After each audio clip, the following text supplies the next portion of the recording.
Ексклузивното предложение от Iritrade тази есен е 9-та серия на тракторите Deutz-Fahr. След триумфа на най-мощния модел 9340 ТТВ на есенното изложение Bata Agro, компанията представи машината с серия демонстрации в цялата страна. Добилият вече световна популярност модел Deutz-Fahr 9340 ТТВ достойно защити у нас честа на 9-та серия с редица предизвикателства. В различни региони на страната той трябваше да премери сили с трактори в същия клас при обработки с различен инвентар при различни почви.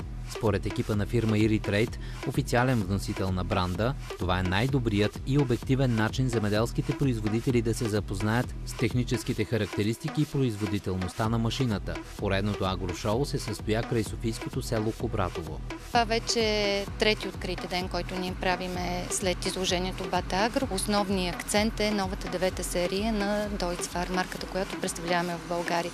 Това е една нова серия, която искаме да покажем на клиентите, и за това всеки един клиент, който желае да дойде и да види и да покара този трактор, има възможност на серията от демонстрации, които направихме. И продължаваме да правиме.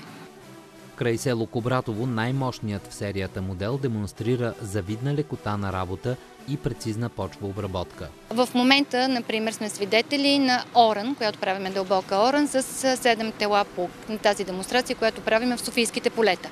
Разбира се, на другите места, които до сега сме правили, а именно първата ни демонстрация беше в Айтовско, втората демонстрация беше в Старозагорско.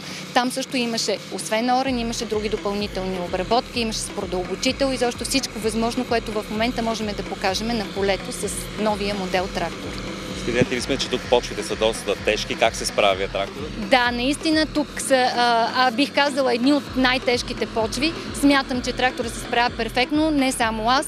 Всеки един от посетителите и нашите клиенти беше на мнение, че тракторът се справя перфектно при тежките обстоятелства и тежките условия, които има в момента почвени тук. Някои от гостите на демонстрацията вече ползват техника от Iritrade и са се убедили в предимствата на тракторите Deutz-Fahr. И въпреки това бяха впечатлени от новия модел. Тракторът е добър наистина. Добър е. И това, което чувам като цени, също са добри. Край село Кубратово своите възможности показа и трактор Versatile 305.